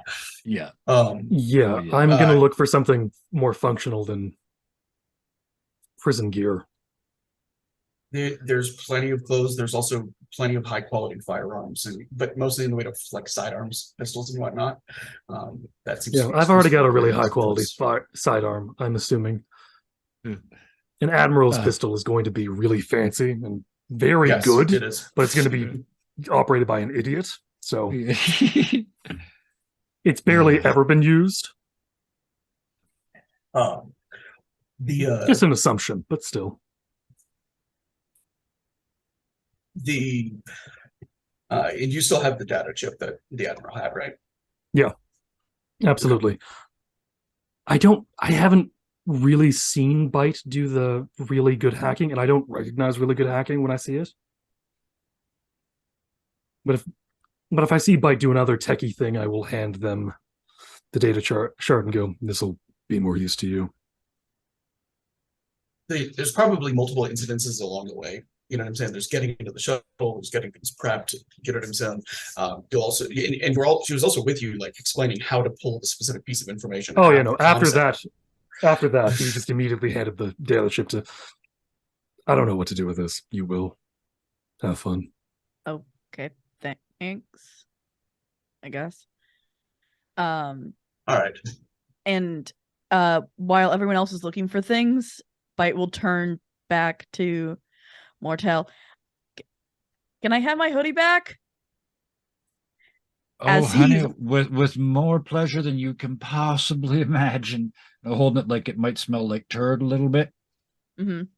Yeah, he takes it back at the absolute extent of my arm. Yeah, and is running onto the shuttle, trying to program in the necessary things like the location and such. All right. Yeah, the rusty robot moves into the pilot's seat, begins expertly, bringing everything up. Maiko is in her back suit and not thinking about all of the pretty clothes outside, which the player regrets. But Maiko is helping Byte and G9000 with whatever he's doing. The robot has everything fired up. Has also moved in the cryo pod into the shuttle. And begins turning the course. I would have asked, but I don't know about that. Yep. Thank you. Yeah, don't know. Well, I mean, Mortel had put him in charge of it, so. Yes, that's true. Yes. Yay! Saved the day accidentally. So, I am going to cut with, the shuttle is taking off and it's on its way to Proxima Centaurus. That'll be where we end. And Byte, there is now in D20 a letter that is what it was on the data chip. You guys are all welcome to read it, and if somebody wants to read it aloud, they are welcome to do that as well. Oh, may I? To share it with the audience, whoever would like to. Oh, I'm gonna need to copy paste this only because it's black on black. Super dark. To my dearest, if you're reading this, a recovery team has found CN64-340 and extracted the message from Raga 1. The crew have boarded escape shuttles, but without the power of a spike drive, they will be drawn into the event horizon. When the measure of their sacrifice is made public, please count them as noble, selfless servants of the dynast, and not unwitting pawns lied to by their admiral. It is the least they deserve, for their end will be painful. By the time you read this, all evidence of Centisismo Trinidad failure will be gone. Trinidad y Nuestra Señora del Buen Fin failure. Fucking knew Thank it. you. I will split your line, Admiral. I will split your fucking line, and we'll just leave that at that. With the Admiral who led them to their folly. When I'm returned to your service, please give my clone this letter. Hubris and arrogance brought us to this point, and I would have seen this failure checked within myself. I believe in my own legend. I believe in my own infallibility, and I believe there was no way to stop a cargo freighter could challenge the pride of a dynast. A singularity will make short work of El Poderoso. The failure has revealed the weakness in our designs, and I must urge you to cease production on battleships until it is redressed. Production on additional cruisers and frigates may undergo extensive review as well. We must determine why this flaw was accidental or introduced deliberately to weaken the dynast. I know that you will preserve during the months of my absence, and yet I still feel guilt as I am leaving you without the most trustworthy and capable servant. Glory to the Trinity. Glory to the Chronicle. Glory to the Dynast. High Admiral Caesar Galvin. You villain. Santissima Trinidad. Go I be knew loud. it. Yeah. Yeah. The Inspiration, Battle of Trafalgar, Spanish flagship. Yeah. Largest. Yeah, it's that's the name. Yeah. Oh, yeah.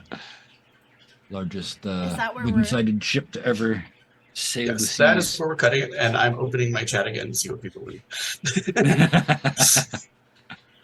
I think Booker will just kind of say Booker will silently think to himself, if he was my CEO, I would have shot him.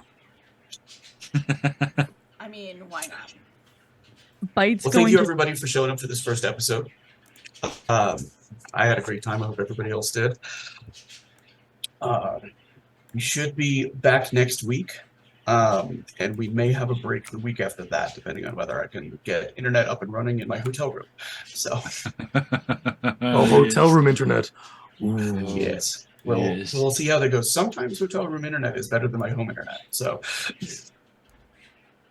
Well, there's other options too. We can get you in through Discord if the Zoom link is too demanding. We can get you into Discord, and as long as we get your voice into one of the computer systems, we're good to go. We'll figure that out in the off we time. will. All right. Well, Kevin, would you mind doing our outro? Thank you very much. I would love to. Yes, I want to thank everybody tonight, and we're going to do them in a very specific order. I would like to thank the Scarred Adventurer for coming along to this. I appreciate it very much. This character looks like they're going to be very interesting. I'm looking forward to seeing the arc that you go from badass military to wear on this one. So thank you for joining us. Gloriosa, thank you for producing. Every time I saw you look down and do a thing, you changed names like midstream, you added chat midstream. I saw all the brilliant shit you did. So thank you for playing a great character. Thank you for being a great producer. Thank you for keeping all of our ducks in a row all night whilst playing a really interesting character. I want to see this one develop too, because these innocent characters are always so much fun to watch them be forced to face the rotten world that they live in. So it's kind of and then to see how they respond to that. So I appreciate that a lot. Thank you. Oh, Sarah, thank you so much. Bite is a blessed boy. He's a sweet boy. He's still got a little bit of afterbirth back here, but we'll wipe that off later tonight. We'll get rid of that and knock the absolute. It's not even naivete; it's complete lack of knowledge of the world in general. So I'm looking forward to that bubble being burst too. A little wet behind Thank the you for ears. that. We'll dry it up a little bit. I also have to say thank you for being so patient. I know that we took the longest to get you actually into the game. So that was fun because I knew the minute that people realized he's not from now. Yes, yeah. It was worth the wait for sure. And thank you to Siosa. I say this every time we got somebody new here. It takes a level of bravery to stream. It takes a level of bravery to GM. It takes a bigger level of bravery to do them both at the same time with a bunch of people you don't know. One person you know and a bunch of people you don't know. So thank you for being that brave. Thank you for asking to run this. You run it exceptionally well. I think you fit into the Dirty 20 world really well, while also being very different. And I love that. So I'm really looking forward to seeing where this game goes from all of you. I'll quickly say, watch us now. We are Tuesday, Wednesday, Thursday, Friday, Saturday, Sunday is what this channel is now streaming. And in the new year, we're going to be adding Monday too. I'm not in that. I'm in that one too. So I'm sitting here with two pens in my hand right now. I just realized, which is really kind of symbolic of the shit that's coming. So I was actually drawing with both hands at the same time while I was talking. So that's me right now. So I'm looking forward to all of this. This is so much fun. It's just so much fun every single night that I do it. It's a blast. So thank you also to chat too. You guys were amazing. A few more hands. Yeah, I what I really need is an extra brain, or at least some more memory. But I think you can upgrade that. I mean, do you want I know. SSD or HDD? I've already got HDD. No, wait, that's not it. But anyway, Thank you all again. Thank you to chat. You guys were wonderful tonight. You were funny. You were involved. There was lots of you all night. I appreciate that. Thank you for coming and showing your support to a new show and a new GM and a new system and all that good stuff. Thank you also to the people on YouTube in the future. If you watched all the way to here, please hit that like button because we're going to assume you did. And hit the notification button because I don't post it on YouTube at any kind of a regular basis. So the only way you know that new stuff's going up there is if you hit that notification bell, and then you'll get hit like 5 times in one day because that's usually what I do on Mondays. Is like, oh God, here it all goes. Here's all the last week. Fine. If they ever made a how not to use YouTube correctly video, they could just show mine. It's storage basically, but So- and subscribe, sure, yeah, yes. Before we completely wrap up, I also, if it's okay, want to say thank you to you, Kevin. Oh, yeah, that's because okay. no one said thank you to you yet, and we should, because A, Yes. you've brought a very fun character, and B, you've created a community where we can consistently bring in new GMs, new shows, new all sorts of stuff. Sometimes you don't even have to be involved in most of it. You just need to Yep. slap your name on it, and then that's it. Not even. and we're- All you got is my stream key. That's all that 2 of these nights a week is so far is doing. Is all you got is the stream key and a lot of love. I know, I'm just- Yeah. I speak for me, and I speak for many members of our community, that we are just so grateful that you've created such a wonderful community here with Dirty 20 Yes, Gaming. thank you. Well, thank you. It is a pleasure to be part of. It is an honor to be part of. And with that, I almost reached out to hit the button. I don't even have to do that part tonight. But with that, we're going to leave with the message. We shared some joy tonight, which is wonderful. And when times have been bad, we've shared the pain, and that's been wonderful too. But until next time, please, please, please be nice to each other. Good night. Night, everybody. Night, Night. y'all.